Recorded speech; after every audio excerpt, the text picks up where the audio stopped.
Bismillahirrahmanirrahim. Qala al-Faqihu rahimahullah, berkata al-Faqih al-Imam Abilas As-Samarqandi rahimahullah di dalam kitabnya Tanbihul Ghafilin halaman 166. Man aroda ayyakuna kasbuhu thayyiban, barang siapa yang ingin usahanya, pekerjaannya menjadi baik dan juga berkah, maka fa'alahi ayyahfadha khamsata asya, hendaklah dia menjaga 5 perkara.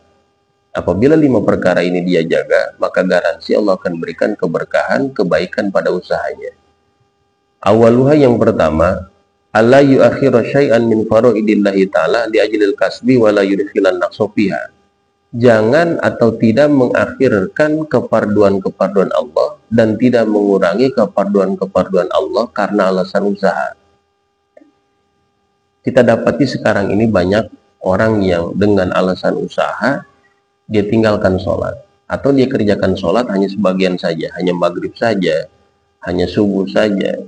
Ketika ditanya kenapa tidak zuhur, tidak asar, mereka beralasan kami sedang sibuk bekerja, kami tidak bisa melaksanakan sholat. Maka bila mana itu yang terjadi, sekalipun harta yang dikumpulkan banyak, Allah akan cabut keberkahannya, sehingga tidak akan cukup dan tidak akan mencukupi.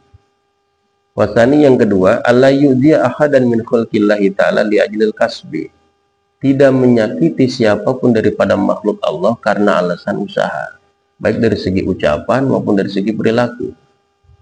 Contohnya, dia adalah seorang pedagang, kemudian dia memfitnah orang lain, pedagang lain, agar pelanggan itu hanya kepada dirinya saja. Itu menyakiti orang lain dari segi ucapan. Ataupun pada saat dia berdagang, kemudian dia berbohong.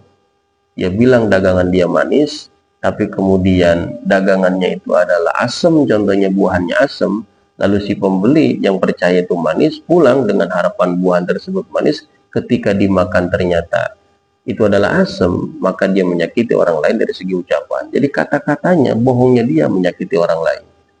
Atau dari segi perilaku, contohnya seperti tukang tambal ban.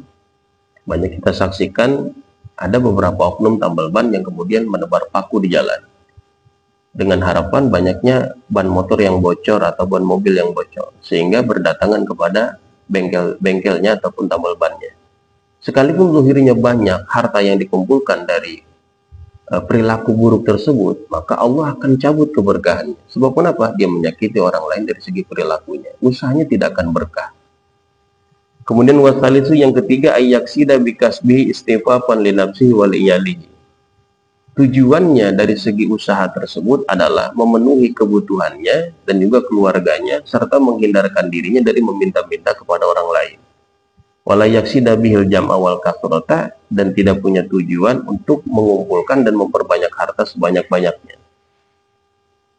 Jadi tidak punya pandangan kalau ingin bahagia itu harus banyak harta. Kalau tidak punya harta tidak akan bahagia. Ini ucapan yang seolah-olah benar, kemudian dipupuk terus oleh orang-orang zaman sekarang, sehingga mereka mengagungkan harta di atas segalanya. Padahal kita ini adalah orang Islam. Muslim itu harus mencontoh Kangjeng Nabi. Kita lihat sepak terjang Kangjeng Nabi dalam kehidupannya. Baginda Nabi tidak bergelimang harta, tapi hidup baginda Nabi adalah yang paling bahagia. As'adun nas, paling bahagia. Kenapa? Karena Kangjeng Nabi mampu membahagiakan orang lain. Ini yang belum bisa kita contoh, ini yang belum bisa kita tiru.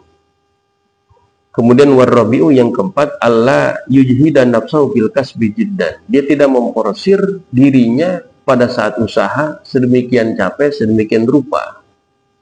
Ya, dari pagi dia kerja, pulang sore, kemudian istirahat sejenak, balik lagi dia lembur, dan itu terjadi berulang-ulang terus-menerus setiap hari, dengan anggapan kalau dia banyak usaha, maka dia akan banyak mengumpulkan harta. Kalau dia sudah punya banyak harta, maka mudah bagi dia untuk melakukan hal-hal yang itu membutuhkan harta. Dia bisa bangun rumah, dia bisa beli kendaraan, dia bisa untuk mencapai sesuatu yang dengan harta. Padahal ketika itu terjadi, maka hanya angan-angan saja. Ketika dia ngebangun rumah, kemudian melihat tetangganya rumahnya lebih mewah, dia merasa harus membangun rumah yang lebih mewah dari tetangganya. Ketika dia punya mobil contohnya, dia menganggap mobilnya awalnya adalah yang terbaik, tapi melihat ada tetangganya punya yang lebih bagus, maka kemudian dia tidak lagi menganggap mobilnya sebagai nikmat. Maka sedemikian rupa dia bekerja lagi agar dia bisa mempunyai mobil yang setara ataupun lebih mewah dari tetangganya. Dan itu akan terus berlangsung apabila tujuan hidupnya dalam segi mencari harta adalah orientasinya adalah banyaknya saja, maka Allah akan cabut keberkahannya. Dan yang terakhir, yang kelima, Allah yara rizqahu minal kasbi wa yara rizqahu minallahi ta'ala wal kasbu sababan. Dia tidak menekatkan rizkinya itu bersumber dari usahanya, tapi dia menekatkan rizkinya itu bersumber dari Allah, sedangkan usahanya hanya sebab saja. Ini yang sulit sekali, karena kita tahu apabila orang sedang bekerja kemudian dia takut di PHK, padahal kerja itu hanya salah satu sebab saja Allah berikan rizki. Masih banyak jalan yang lain, bertani, berdagang, dan lain sebagainya. Tapi kemudian dia ketakutan, kalau saya nggak kerja, kalau saya resign, maka nanti saya mau makan apa? Nah, inilah ketakutan-ketakutan seperti ini ciri Allah Ta'ala cabut keberkahan pada hidupnya, sehingga dia tidak lagi bersandar kepada Allah, tapi sandarannya adalah kepada usahanya. Naudzubillah summa naudzubillah. Mudah-mudahan nasihat daripada Al-Imam Abdul Aziz As-Samarqandi ini dapat kita amalkan dalam kehidupan kita, agar senantiasa rizki yang Allah berikan melalui usaha kita menjadi berkah, cukup bagi kita, keluarga kita, dan juga bisa kita gunakan untuk beramal soleh lainnya, diantaranya bersedekah.